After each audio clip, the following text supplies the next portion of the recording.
All right, good morning. I think we can start. Well, thank you for coming. I'm Dr. Ansari. I am one of the nephrologists at UI Health. I deal with chronic kidney disease as well as kidney transplant. So I was given a topic to talk about early detection of kidney disease. So I think it's quite important. And I thought I would touch base a little bit about the basics of kidney disease. Why is this important, and henceforth, and then we'll open it for some discussion. So why is chronic kidney disease important? It's because it's become a public health problem. And the prevalence of kidney disease, especially in America, is increasing. So now it's estimated that about 37 million adults in the United States have kidney disease or chronic kidney disease. So that's about more than almost 10%. That's a significant number. And it's important because if we take steps early enough, then we can prevent that from happening and help our kidney health. So this, although if you look at the Medicare funded program that we have over here, so I think about 20 years ago, until I think in the 70s, Medicare did not cover dialysis treatment for our patients. So as you can see, the beneficiaries were about 10,000, which has gone up to 700,000 as of 2015. So we are now close to 1 million with the program that helps people get dialysis, kidney transplants, and all that. But in my opinion, 700,000 is a lot of people. They should not be in it because we can take steps to prevent that from happening. So we should start with the basics. So what are the kidney basics? So we should know that we have two kidneys. They're about the size of a fist on two sides, right and left, as you can see in this image. It's right below the rib cage, so that's where the kidney is. So you might wonder, what does kidney do for us? First, it helps remove waste and excess fluid. So that's the primary function. It's a filter, right? It's like a filter. Well, I come from India, and if you maybe go back a few years, like a few decades, we used to have water filters in our home, right? So you have those at a water tap, you put two filters, you kind of clear the water so it's healthy for us to drink. So basically, kidney does that job for us. That's the primary one. Second, well, it filters blood, keeping some compounds. So it keeps things that are important to us, and whatever is not important is being excreted out in the urine. It also controls the production of red blood cells. So it has a hormone that gets released, and that hormone gives signals to the bone marrow, which is the factory that produces blood. So people who lose kidney function often have problems with anemia. It also makes some vitamins that control growth. Also, vitamin D, which is included now, now we have known that vitamin D is very important in many functions of our life. It also releases hormones that help regulate blood pressure. So people who have kidney disease have issues with blood pressure control. And it's the other way around as well. When people have high blood pressure, they develop kidney disease, and then you go in a vicious circle, like which came first, like the chicken or the egg? Like, did the blood pressure cause kidney disease, or the kidney disease cause the blood pressure? So these are the functions of the kidney. And last but not least, just to summarize, it helps regulate blood pressure, regulates your blood cell count or the anemia management, the amount of certain nutrients like calcium, phosphorus, how much you want to hold on, how much you want to let go in the urine. So what is chronic kidney disease? So it's a progressive loss in kidney function over a period of months to years. So as you can see in this diagram, so you have normal kidney function, then you become at increased risk or high risk of developing kidney damage. Then you have kidney damage, you have reduced kidney function, and then eventually kidney failure. So next, I would like to show you a structure of the kidney. This is something that we learn in medical school. And we also see these images in science textbooks these days in schools. So this is a kidney which is cut, like, let's say, right in the middle. So it's that way. So you see half of the kidney. So if you see, can you see the cursor on the screen? No, okay. So anyhow, when you see that little thing in the middle, which says ureter, that's where the urine comes out from. So you have those little pyramids that you see right near, under where it's labeled kidney. You see those little pyramids. Those are comprised of multiple units or functional units called nephrons. So they converge together. That is the main functional unit of a kidney. So that job, like we just looked at the function of the kidney, that's just the workhorse of the kidney. That's where the urine is produced. So as it's filtering, it absorbs the nutrients that we need, and all the toxins, quote unquote toxins that we produce every day, it gets excreted in the urine. So the more your nephrons are shut down, the worse the kidney function is. So once the kidney function is lost again, like there are only few nephrons left. They are kind of huffing and puffing and not able to filter to the optimum effect. So I usually show this picture to people in my clinic or even students when I teach in the medical school. So even if you've never been to a music concert, you probably have seen this, right? So crowd surfing, I relate that to kidney reserve. What does that mean? If you see all these people standing around that performer, those are like the nephrons, the functional units that we have. So we have abundant or in excess nephrons in our body. So we have about 1 million nephrons in each kidney. Do you need all those nephrons to live a healthy life? No. Technically, 1 kidney is enough for you to live an absolute normal life. And that's the reason why we go ahead and get kidney transplants. And when you get kidney transplant, you only get 1 kidney.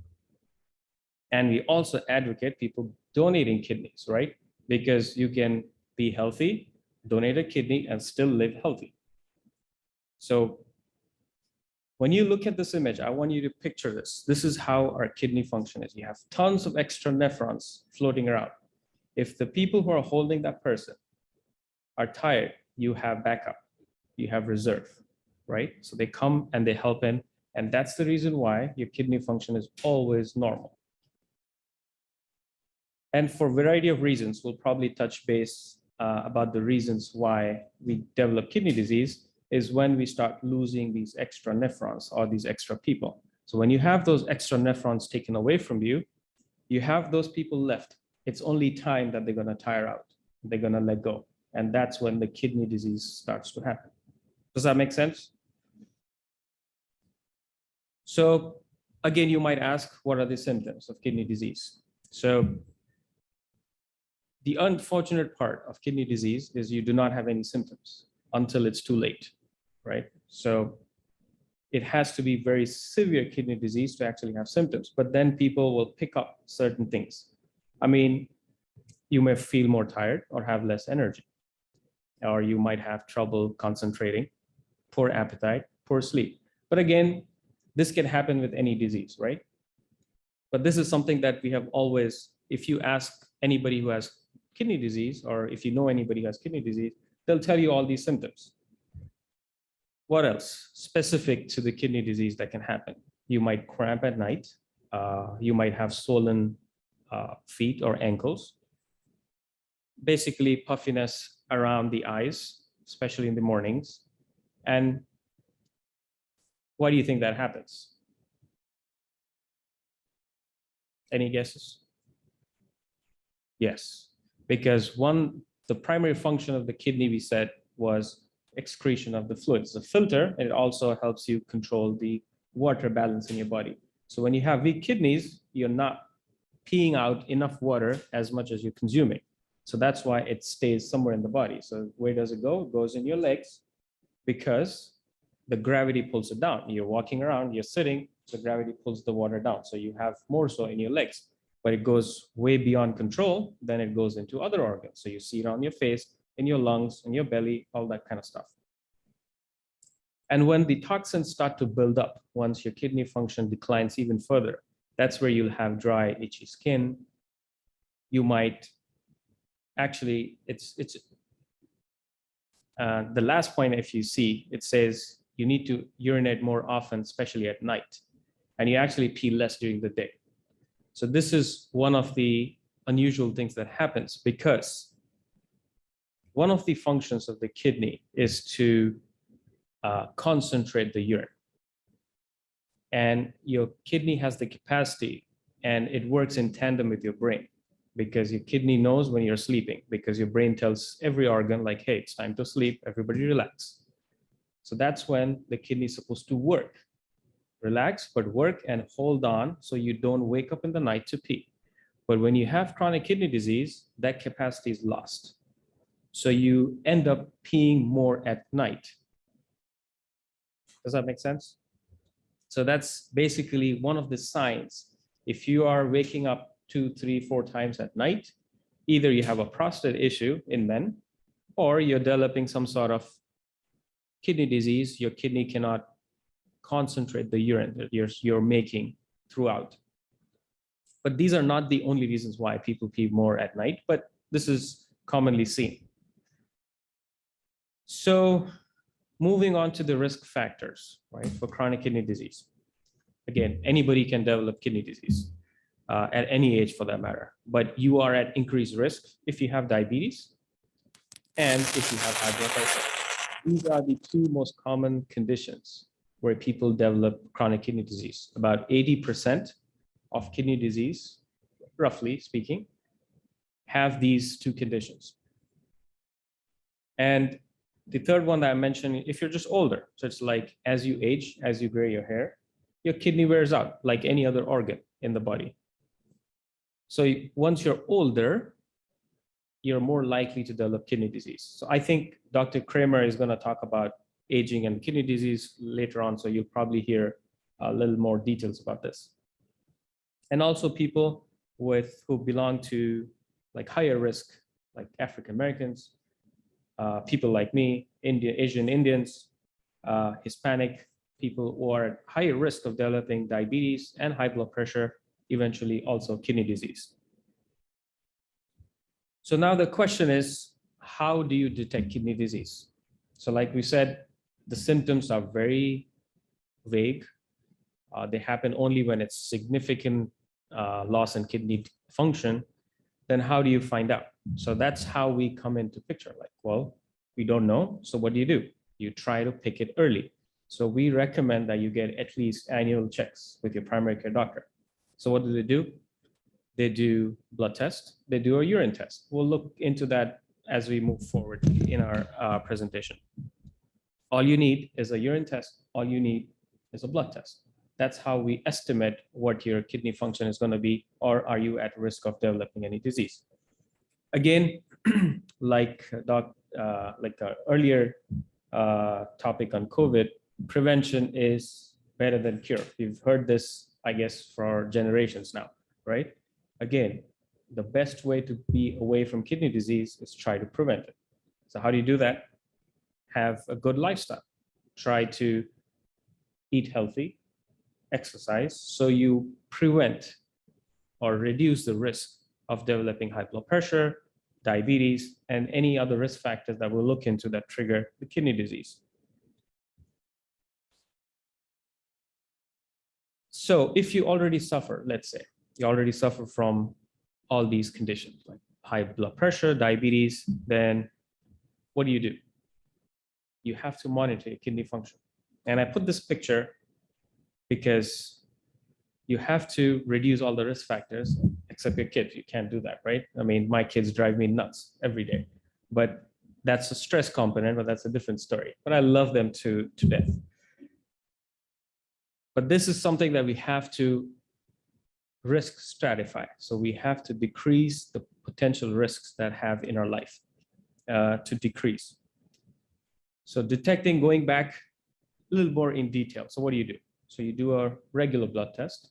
So there's a thing called creatinine. So this is something that we detect in the in our blood, which is produced generally by the muscles in our body and the food that we eat. And this is a marker to assess how good is your kidney filtering things. So if the filter is not working properly, you're not gonna clear the creatinine from your blood. You're not gonna pee it out in the urine. And that's when the blood levels of creatinine go up. Yes.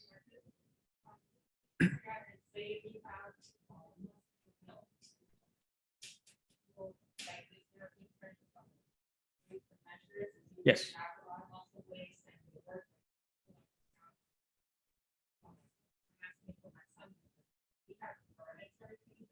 Yes.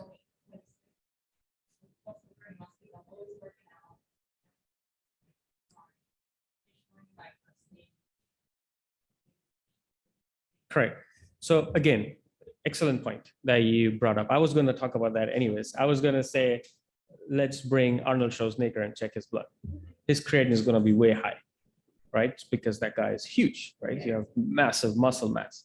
So again, so you don't look at the absolute number. That's why you need serial numbers. And there are other ways to figuring out that it's not because of just the muscle mass. And people who take protein and creatinine to build muscles, if they're professional bodybuilders, then their creatinine is going to be high because you're adding way more in your system than you're supposed to, or you're designed to, so to speak. So what happens in that, you also, I mean, we have different ways of looking at that. So we do a 24-hour urine collection. We calculate the urine that is excreted in the urine, and then we also check the creatinine in the blood, and then we run calculations. So we know how to estimate based on the weight of the person and the BMI, so to speak. So there are different ways of doing it, but that's why we don't look at creatinine as an absolute number. Because if you, so let me backtrack a little bit. So the way it is designed is it was tested and validated to be the creatinine should be 1. So if you've ever been to your kidney doctor or your primary care doctor, they'll say, hey, we got your blood numbers, your creatinine looks absolutely normal. So that means they're looking at the creatinine, which comes at 1. So the way the tests are validated is like a quote unquote healthy person, 70 kilograms, BMI of 24, 23, whatever. If we check their numbers, this is what the creatinine is. So they reset that as 1. And your blood sample gets compared to that. And that's how they look at it and say, okay, this is how it should have been. This is the, like, how do I say it? This is the standard, and this is where you came. So you're higher. So you have kidney disease. So that's why we don't look at absolute number. If I were to flip it on the other side, if you go to someone extreme in age, let's say 85, 90-year-old, as you age, you lose muscle mass, right? So those elderly population will have less muscle mass. So the creatinine would be 0.6, 0.7, but they will still have kidney disease. Does that make sense? Because they do not have enough creatinine in the blood. So the test that we have is validated for someone who is healthy, young age, around weight about 70 kilograms. That's how we look at those numbers. So we always look at one specific number, grain of salt. You have to look at a bigger picture. So you get serial numbers, and that's how you assess where the kidney function is. And the other way is we look at the urine sample. So this is one of the, we look at the protein. So proteins is a building block in our body. So you need protein to build cells. It needs protein. You need protein to build muscle. Any structure in the body requires protein.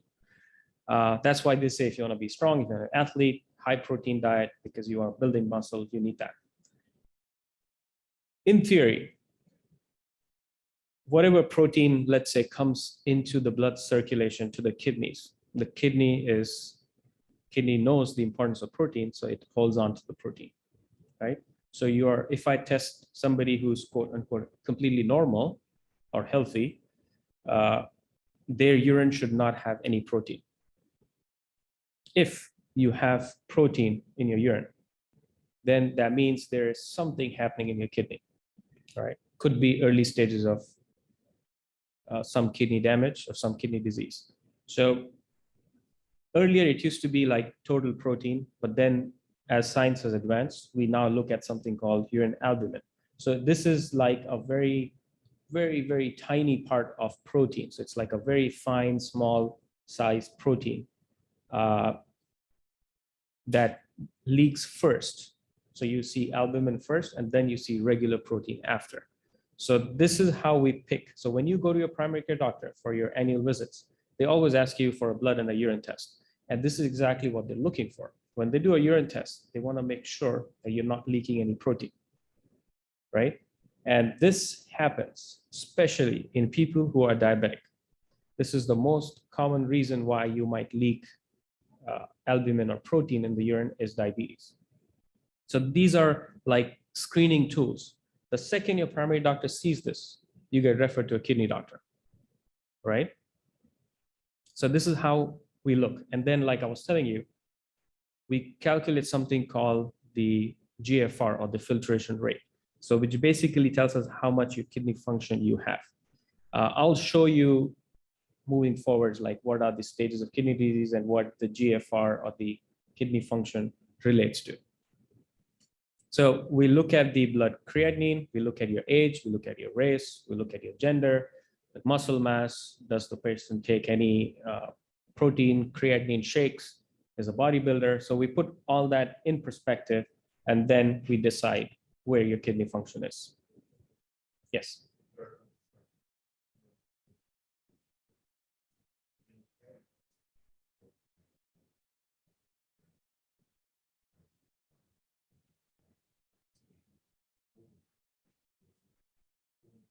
Correct.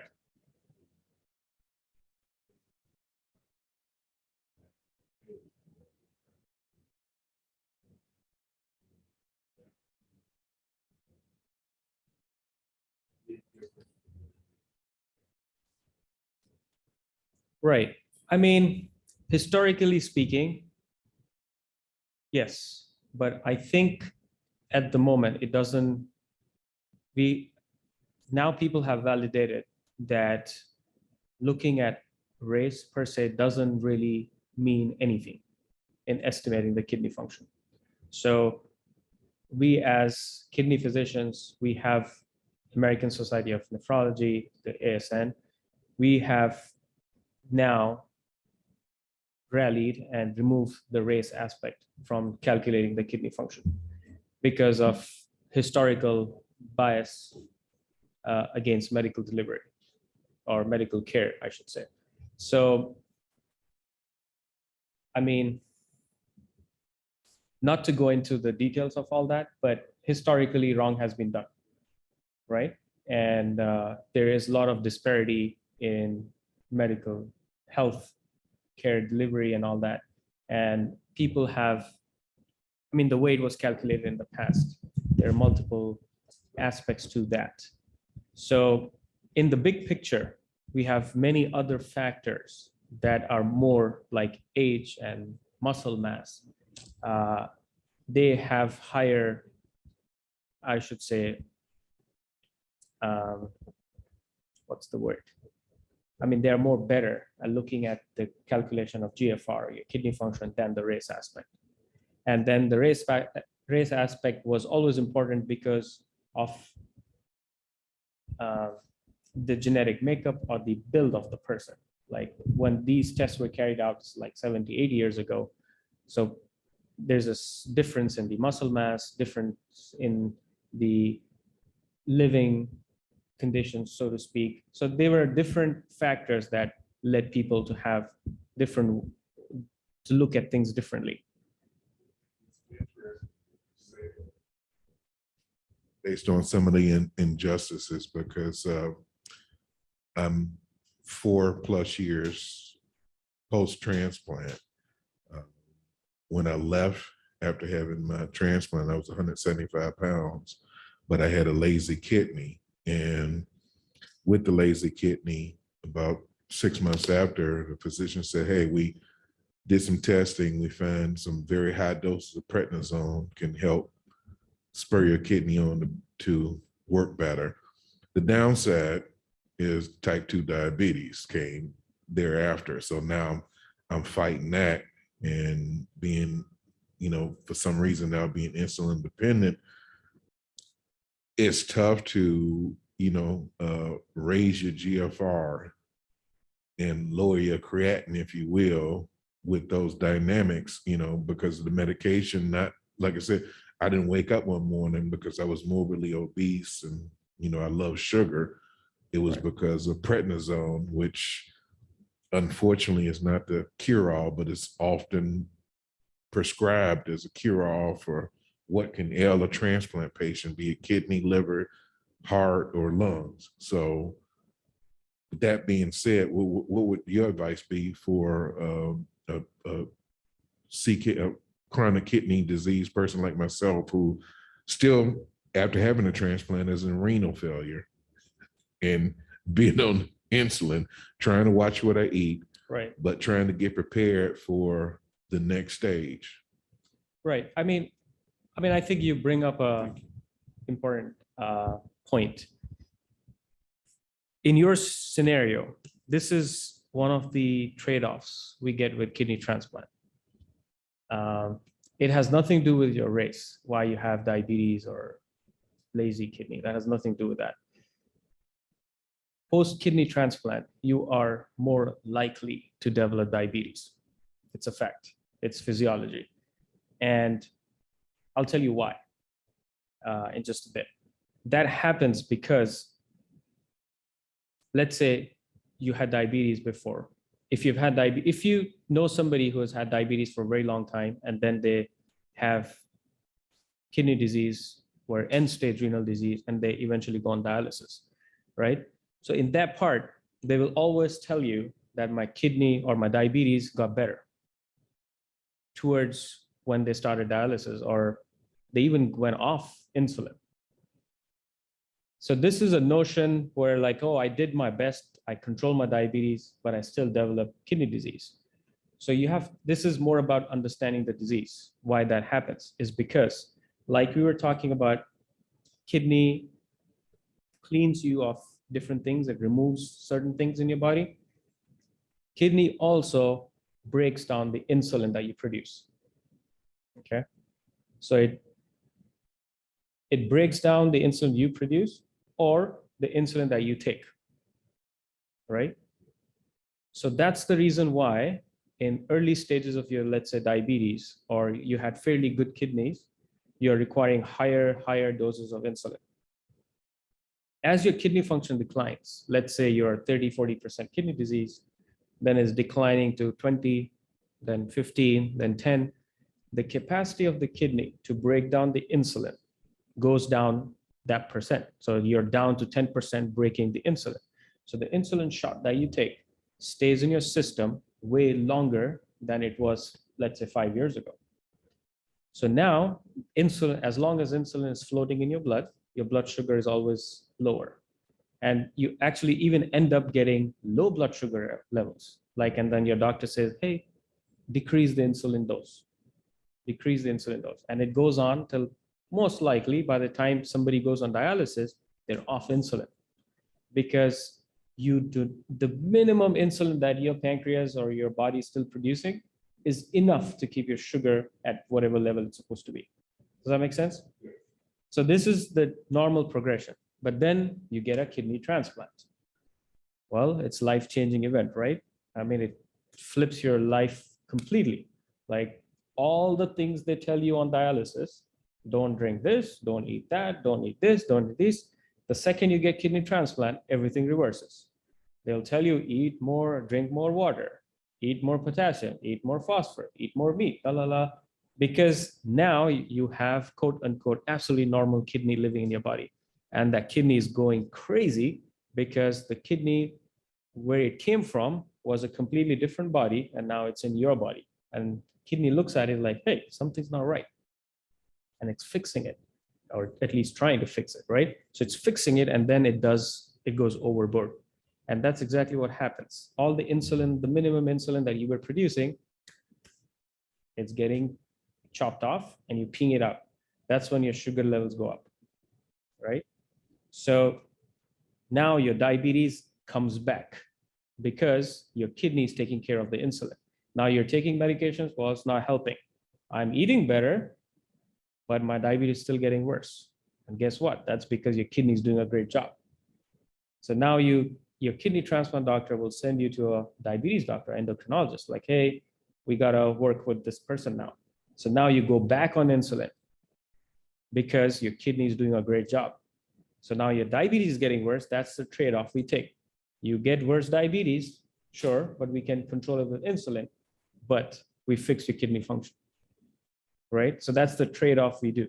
And the second thing is the immunosuppression or the rejection medicine that you take, the tacrolimus, is notorious to increasing your appetite. You will eat, you will snack on things. And if you're the person where you see something, you take a little bite here, little bite there, then your sugar goes up. You have little nuts here, a little candy here, toffee here, a cookie here, because the tacrolimus increases your appetite. So you're eating without realizing what you're doing. So your sugar levels go up. So you have a double whammy. One, your kidney is doing a great job taking care of the insulin, so your sugar will go up. And second, your appetite is going up because you're feeling good. All the toxins are removed, your taste comes back. People like the steak they used to like 20 years ago, right? So you start eating more. So it's a combination of things that happens, and that's the trade-off we do. And that's the reason why when we do pre-transplant evaluation for our patients, we let them talk to a dietitian. We have a nutritionist all the time. We tell them even before you get the transplant, your diabetes is going to get worse.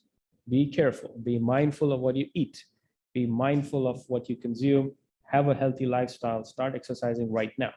It's because it becomes a habit when things happen, then you're not taken by surprise. Does that answer your question? Yeah. So that's something that happens with the transplant. So that's the trade-off we take, but still, hey, it's better than being on dialysis, right? So where were we? Okay, so we were detecting kidney disease. So we'll come back. So blood test, urine test, we look at the ultrasound, look at the size, see if there's any structural issues. We can see like if people have some family disease like polycystic kidney disease. If you've ever heard of that, that means you just develop multiple cysts, air pockets in your kidneys. So we can look it up through an ultrasound or a CT scan. In most cases, well, not most, but in a lot of cases, we do something called a kidney biopsy because, like I said, 80% of the times you have it's diabetes or high blood pressure that caused your kidney disease. So we actually do certain blood and urine tests to figure out if that's the case. But if something doesn't make sense or something happened out of the ordinary time span that we expect, then we do something called a kidney biopsy to be absolutely sure what is happening in the kidney. So if you've ever had a kidney biopsy, it's just as an outpatient basis. We do it in the office for the most part. You'll be talking, we just give you a numbing medicine back, poke a little needle, take a little piece of kidney, which is probably thinner than one strand of hair. It's that thin. You actually have to look under a microscope to figure that out. And that is enough to give us answers as to what's causing a kidney disease. And once we have that, if you've ever been to a kidney doctor, this is what we look at. So anything more than 60% estimated GFR is quote unquote normal, but we still label it stage 1, stage 2, then you have stage 3. If your kidney function is about 30 to 59, 60%, stage 4 is about 15 to 30%, and then anything under 15 is stage 5 or end stage renal disease. So why is this important? It's because most of the times, if you have stage 1, stage 2 kidney disease, the reason why we say, despite you having normal kidney disease, is you are at risk of developing kidney disease. Let's say you have diabetes, let's say you have high blood pressure, and you're leaking protein in the urine. So that's where you get stage 1 or stage 2. And after that is when you come to the kidney doctor. And then when you come to a kidney doctor, he says, you're stage 3. And you're like, whoa, I never knew I had stage 1 or stage 2. And you just told me you're stage 3. So this is, I mean, I think we should do a better job at educating people, but this is where we are at. So initially stage 3 used to be stage 1 back in the day. But then people have realized that, okay, there are other things to look into. And that's why stage 1, stage 2 happened. But this is how we stage people, so you have a better understanding of what the kidney function is. So what can you do for your kidneys? Again, like I said, we do not have symptoms unless it's too late. So they're often referred to as silent killers. We've heard this term multiple times. There are multiple diseases that are part of this issue. So you have to generally be fit, try to be active, maintain ideal body weight, reduce blood pressure. All these reduce kidney function, your risk of developing kidney disease. So walking, running, cycling, whatever is your thing.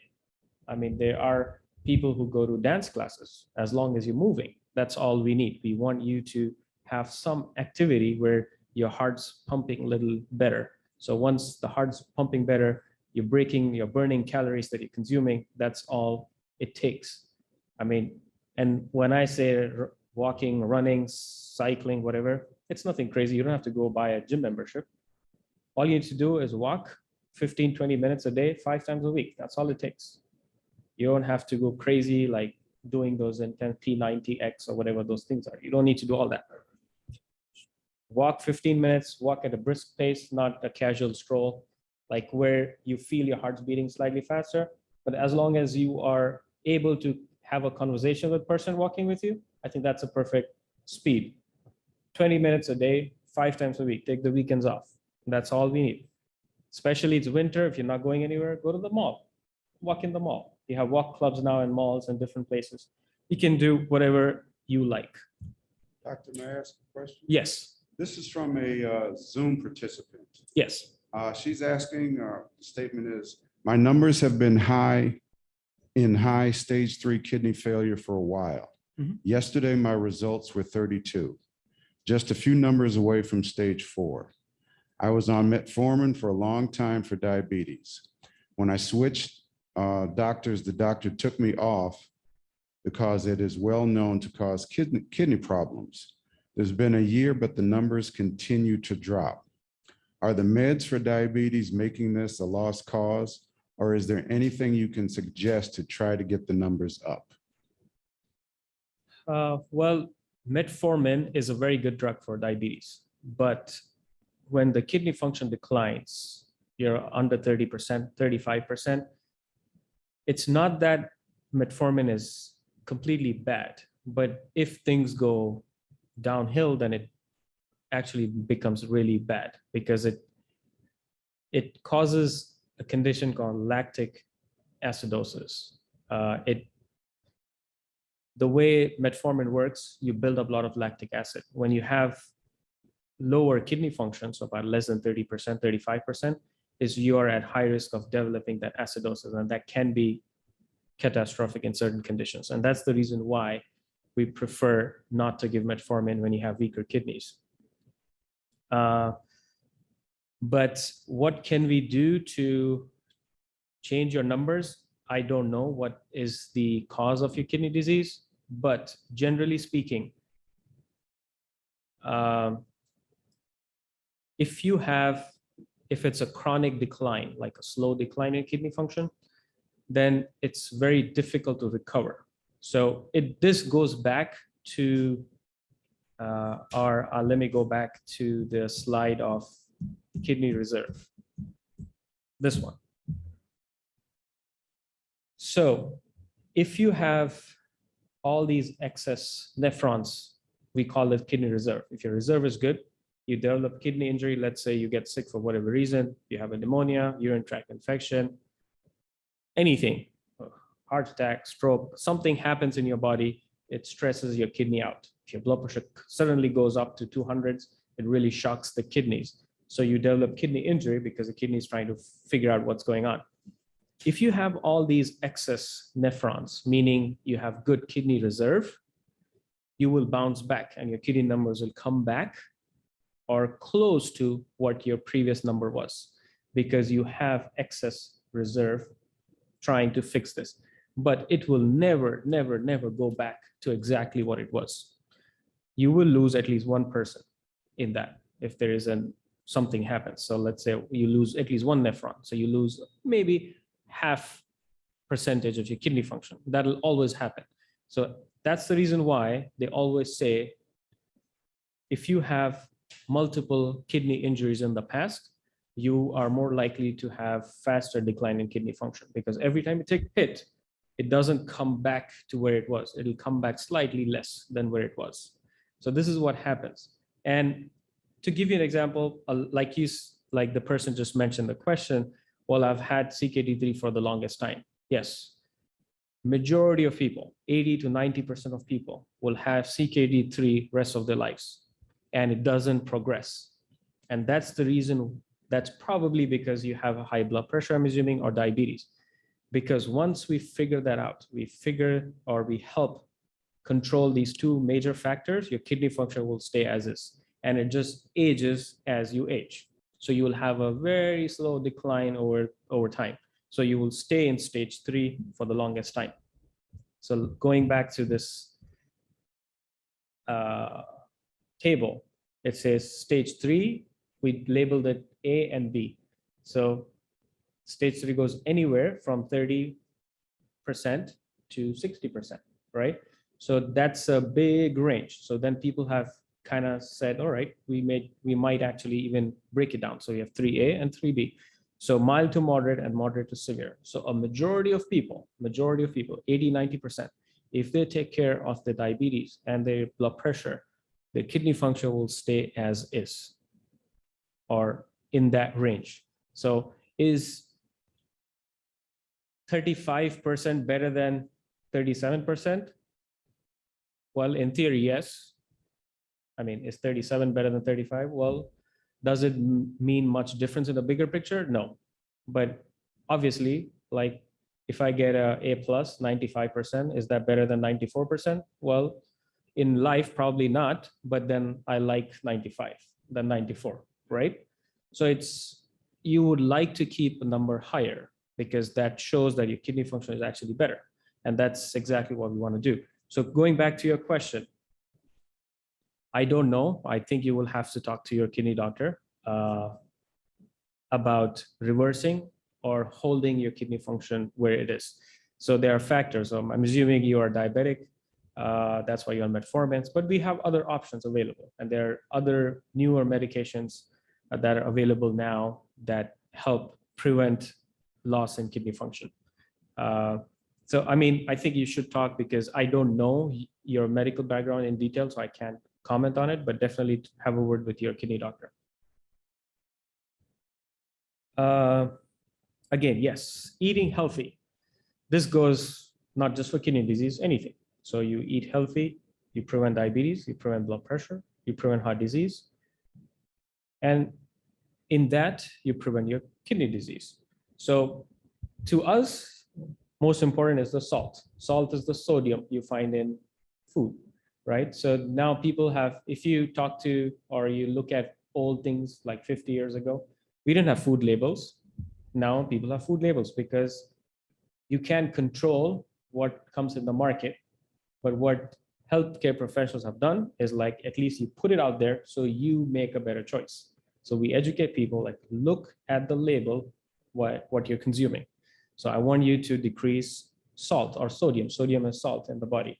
Why is that important? It's because the more salt you eat, the more water you will drink, the more swollen you become, the higher the blood pressure goes.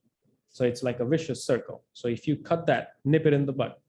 Not saying that you don't need salt. You need salt, you need sodium. So it estimate about 5 to 6 grams of salt per day. So a lot of foods that we cook every day have a lot of salt in it. And the processed food that we get, and fast food, McDonald's, Burger King, not to call them out, but these are good. They have a ton of salt in it. And because salt makes food taste good. right? So you add salt, food tastes great. And it's also a preservative. When you have too much salt, if you buy canned foods, canned beans, they're salty. And why is that? Because if you keep it high salt content, bacteria doesn't grow in it. So it can have a longer shelf life. So try to stay away from canned foods. People say, oh, I started eating vegetables now. I'm not eating McDonald's anymore. But guess what? You're buying canned vegetables. Those are not good. I mean, somebody asked me the other day, do we get beans which are not canned? Like, I don't know. Yes. So I just Oh, wanted okay. to kind of reflect on that. You typically diabetes, I think kidney disease too, you should have coverage. Sometimes it takes a certain kind of advocacy, Yes. but sometimes it's not easy, the diet aspect. So, and there are ways to like help, even if you only have access to canned foods, for instance, where Correct. you can reduce the sodium, but also definitely a certain amount of advocacy for yourself with trying to make sure that you have coverage to help with like the dietitian typically only gets thrown into the mix, transplant, dialysis, where it's already at this very like critical time, but Right. there should be access to them some point in the prevention realm. And if you haven't heard about it, checking it with your insurance company, trying to figure out where, if you have some coverage for that, would be very helpful with the prevention aspect. So, Right. That was it. Well, thank you for that. Yeah. Off my I mean, soapbox, that's sorry. important though. I mean, I'm not saying that you don't eat it at all, but you gotta limit it. Everything in moderation is good. So again, check blood sugars. People who have diabetes, half of people have no idea they have diabetes. Unless you go to a doctor, you won't know you have diabetes. You have to check. Blood pressure, again, you will absolutely have no symptoms if you have high blood pressure, unless it's extremely high. So how do you figure this out? Well, you go to a doctor, get your annual check at least once a year, so you know that you don't have high blood pressure. Well, this is a big one. How much water do I drink? There's a lot of notion like drink 3-4 liters a day, your kidney's going to be fine. Well, true, that can be good for somebody who's absolutely healthy and who are into like sports and was an athlete, but it is a very individualized recommendation. So multiple factors play a role in it. So if you have heart disease, you have kidney disease, you have to limit water intake because you do not have the capacity to pee it out. Depends on where you live. Chicago in summer is crazy. Chicago in winter is also crazy, right? So do you drink as much water in Christmas time as compared to July 4th? No, because it's hotter, you're outdoors more, you're drinking more water. So it's a very, if people ask me how much water should I drink, I don't know. So you have to talk to your doctor, figure out what is best for you. So one way to estimate is just look at your urine. Is it too dark? If it's getting like almost cola colored, that means you're not drinking enough. You got to drink a little more. So there are multiple things that play a part in this. Do not smoke, big thing, big thing. Smoking slows the flow of blood to the kidneys. So less blood reaches the kidneys, so they decrease their ability to function properly. And in some cases, smoking alone increases the risk of kidney cancer by 50%. So that's big, big time. And do not take over-the-counter pain medicines. We heard that early in the morning. Well, I do tell my kidney patients, or any patient for that matter, if you take Advil, ibuprofen, Motrin, once in a while, it's okay. But on a regular, consistent basis, if you read the label, they hide it there. People don't read labels. It's just because it's available 500 pill for $5 at Costco, people think it's safe. You keep popping it every day. That's not good. It really slowly kills your kidney. So be very careful. Tylenol doesn't affect the kidney, so Tylenol is fine. But if you have any sign of kidney disease, do not take painkillers or ask your doctor before taking one. If Tylenol is not cutting it, well, you have pain for various reasons, ask your doctor. We have prescriptions available that can help you with that. All right, so what happens if kidney fails? Renal replacement therapy, that is hemodialysis, peritoneal dialysis, or transplantation. So quickly go over hemodialysis and peritoneal dialysis. So people who have had dialysis or know a family member who's on dialysis, it's basically trying to work as a kidney. It's like a machine, you sit next to it, 3 to 4 hours, 4.5 hours, depending on your conditions. It can be done at home or you go to a center, typically 3 times a week. So you have an access, a fistula, or you get a catheter. The blood goes into the machine. It cleans the blood as if your kidney cleans, and then it's returned to your body. So you need at least 3 times a week to clear the toxins that you develop so you have a healthy life. Peritoneal dialysis is another form of renal replacement therapy, which unfortunately is not as popular in America, which is now gaining a lot of importance. This basically, you need a machine, it's just or a catheter, they just need an access to your belly. There's a lining in your stomach called peritoneum that uses or that functions as a filter. And then we use exchanges. So this, why is it good? It's cheap. You don't have to stop working. You can do this even at work, school, even in the plane. You're allowed to carry these bags. All you need is like storage space where you can hold on to some bags. So this is a phenomenal option for people who like to be independent, who don't like to go to the center. But there are some restrictions to it, but definitely talk to your kidney doctor and get educated about different options. So again, like I said, it just allows a little more flexibility in life. So you just sit, the exchange takes in about 30 minutes. That's all it takes. You fill your belly with fluid and then you are on your way out doing whatever you are. And then the last one that I train, and I am a transplant nephrologist as well. So this is the best option of renal replacement therapy, is getting a kidney transplant. Why is it the best? Because it gives your life back, right? Talk to any kidney transplant patient, they'll tell you, like dialysis, although it keeps you alive, but it takes major chunk of your life away from you. There are people who couldn't work because work doesn't allow you to take 3 days off a week, right? Then you have transportation issues, you have to go 3-4 hours every other day. So it just makes your life, although you're living, but it makes it difficult. Transplant gives you independence. Now you get a transplant, you go live quote unquote normal life, right? And now as time has gone by, it's become a lot more easier to get a kidney transplant. The care is much better. People are doing much better because we have better understanding, we have newer drugs, a better care, so to speak. So you can get a kidney from someone who has died, like a cadaveric kidney transplant, or you can get it from a living donor, who could be a relative, a spouse, or a friend, or whoever. So again, but the key point here is kidney transplant is a treatment. Right? This is, I cannot emphasize enough. This is a treatment. It is not a cure for your kidney disease.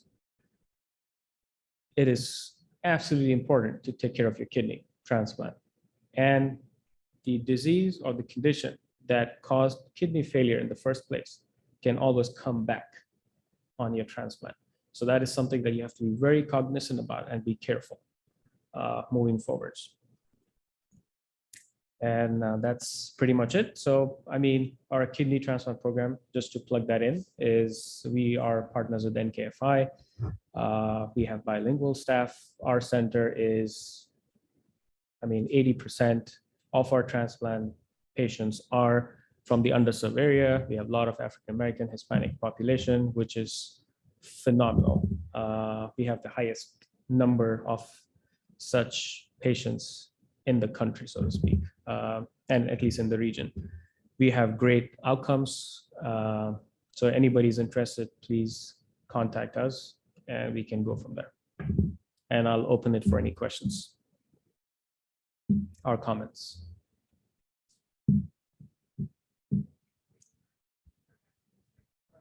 Your opinion, and we had touched on the race aspect. Would you say that's kind of obsolete as far as like with the GFR? Yes. No? Okay. Moving forward, yes. Okay. So historically then, because it was African-American, like white, what about all the other races in between? Like where would they lie as far as when you were assessing according to that scale? True. That's always a question in my mind. That's the reason why it's taken out. Right. It Okay. doesn't mean anything. Okay. Thank you. What would you say to patients that have like diabetes and hypertension, so they're at risk for kidney disease?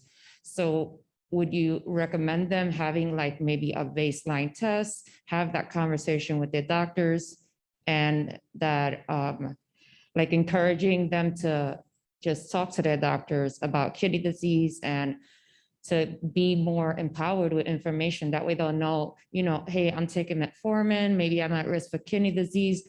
Is there alternatives? Like, do you recommend that between patients and their primary care doctors? Like that's where it starts, prevention. So Correct. Yes. So, primary care doctors are trained for this. That's why they're primary care doctor, right? They're first line. And they know which medicines to give, which medicine not to give, and when to decrease the dose, when to stop completely. And this is part of our training, where when is it the time to refer to a kidney specialist, right? Generally, it is at stage 3 is where we get referred. But does it have to be like that? No. You can always ask and see a kidney doctor just to get if you want to have a broader discussion, yes. And like you said, as long as, if people have diabetes, hypertension, that doesn't mean that's the end of the world. That is something, it's everywhere, right? As long as you control it, it's going to be fine. So will it have zero effect if you control it well? I wouldn't say so, but will it be minimized? Yes. Dr. Ansari, first, I'd like to commend you on a fantastic session. And I am a UIC patient with Dr. Benedetti, Yes. where I will be having my next transplant. I was referred by my good friend, Monica Fox, who had a transplant at UIC, and I've known other people of color and my friends in the Hispanic community as well have been successful at UIC. One thing you didn't say that I found myself in a situation of 3 years prior to my getting a transplant, I was removed off the transplantation list. It had hypertension, but unfortunately I got hypotension because the treatment was working so well, and I had to start taking medication just to get my blood pressure over 100, because it was like, as long as you keep fainting and passing out, you just accruing time. You're not ready. Blood pressure has to be over 120. And the other thing that wasn't mentioned either, well, not mentioned, but touched on, that I found out for people who are looking to be transplanted, they're putting about 20 pounds of saline fluid into you. So the heart has got to be able to thrust continually without.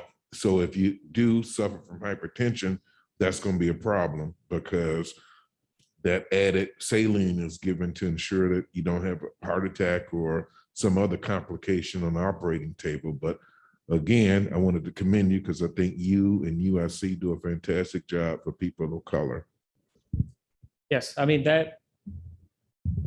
didn't want to get in specifics of what happens after transplant, because that was not the topic, but you bring an important point. Yes, because that shows that how important kidney function is. Because if you go back in our previous slides, I did mention it regulates your blood pressure as well. It releases hormones.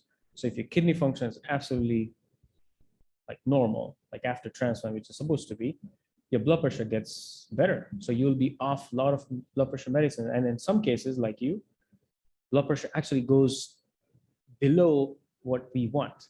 So we actually have to give you medicines to bring your blood pressure up. So that's That's an important point. Yes. So this is something that we talk when people get transplant and after, because we don't know how somebody's going to behave, right? So that's the reason why we have very close follow-up. If you remember, if you go back 4 years when you got your kidney transplant, we see you every week, once a week, at least for the first 3 to 6 months, because we're trying to understand how your body is going to cope up with the kidney transplant. And to that point of fluid and heart, yes, that's why we do something called the evaluation of your body before you get a transplant. So that involves a cardiologist as well. So we look at how good your heart is, right? And again, giving a transplant and fixing your kidney but harming you is not the goal. The goal is to keep you in best of shapes. If we believe that doing the surgery and giving you a transplant, all the medication that comes with it is going to harm you more and make your life miserable, you don't get approved. That's the process of evaluation. The other thing, I'm sorry, I'd like to add one more thing Yeah. that I love about USC Transplant Center. You all have an excellent physical rehabilitation program right there on Ashland that transplant patients, heart, kidney, lung, liver, can go through the GH Fit Lab, which that 20 minutes of walking and other activities. Most transplant patients, regardless of transplant, have suffered some kind of atrophy going through Right. whatever their particular medical situation is. But the GH Fit Lab, which is a 1-year program, 2 days a week through GH Fit Lab through USC, has helped so many transplant patients to be able to get back and be able to stay fit after the fact. So just wanted to add that bit. Thank you. Thank you. Means a lot. I mean, are we the best transplant center? No. Can we get better? Absolutely. We're working towards that. So that's all I have to say. Thank you so much. Doctor, if I may, another question Sure. from a Zoom participant. They're asking if you can touch on people who have high antibodies and how that process is handled when looking to get a transplant, please. Yes, that is one of the aspects of getting a kidney transplant. So we look at the antibodies. So where do people get antibodies? Well, it depends on your previous life. Let's say some people have inherent antibodies in them, and some people develop antibodies from, let's say, previous transplants if they've had, previous pregnancies if they've had, or blood transfusions. So all these things, anything that was not inherently your system, and then you get that, your body develops antibodies. So basically what that means is your body is kind of primed with certain defense mechanism, like, okay, if something close to that comes, I'm going to attack it. So you kind of go towards the realm of high risk because you have antibodies. But guess what? We have treatments for that. We do treatments to minimize the load of antibodies before. So although you are labeled higher risk, but that doesn't mean that that's the end of the road. I mean, there are treatments available. We call plasmapheresis. There are other medications that can be given right before the transplant and right after transplant to minimize its effect on the outcome of the kidney transplant. So it's like it's a different ball game altogether. But yes, I mean, it's a very broad topic, but can it be done? Yes, it can be. Thank you. I mean, we are now, we also do blood incompatibility. Like, I mean, who would have thought? So we also do ABO incompatible kidney transplants. This was unheard of. If you talk to somebody 10, 15 years ago, they would say absolutely no. I mean, so science has evolved. We have better understanding of conditions and better treatment options are available. I mean, one example of such is a hepatitis C kidney. I mean, a few years ago, we didn't have treatment for hepatitis C. And anybody who had hepatitis C could never donate a kidney. But now, people can have hepatitis C. You can get a kidney from a cadaveric person who had hepatitis, and the outcomes are phenomenal. People still do great because we have treatment for hepatitis C. So things evolve, things change. So yeah, to answer your question, yes, it's a high risk, but then we have treatments for that.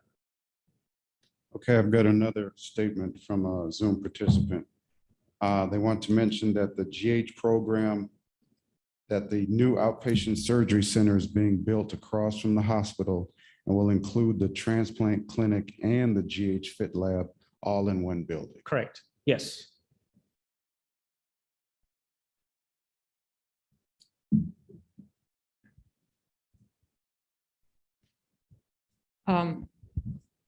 On the topic of the high panel reactive antibody, I myself have 100% PRA. Like patients like me, what would you say, like what percentage will be actually transplanted? Or are there like challenges with us? I mean, besides that, like what percentage of us actually get the transplant or able to? I mean, high PRA doesn't stop you from getting a transplant. Okay. But it puts you at a higher risk of potential rejection moving forwards. So it's like, so we have treatments for that. So there are Yes. protocols, like we give medicines right before transplant, after transplant, and we have different goals of medications Okay. in such categories. So it's like, I mean, it's again, it's like a big topic, but Okay.